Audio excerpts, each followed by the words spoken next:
ما عادت کردیم زیبایی رو پنهان کنیم. بتون رو رنگ میزنیم و چوب رو هم کاور میکنیم. انگار معماری داخلی فقط یه نمایش موقته که با اولین خراش ذاتش لو میره. اینجاست که ایده فضاهای داخلی رها شده مطرح میشه.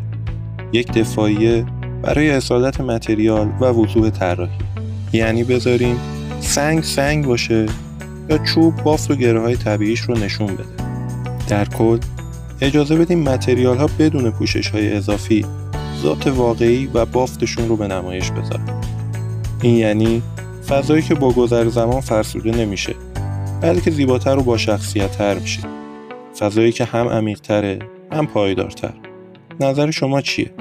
تو خونه شما متریال ها واقعی هن یا اونا هم روکش و رنگ شدن؟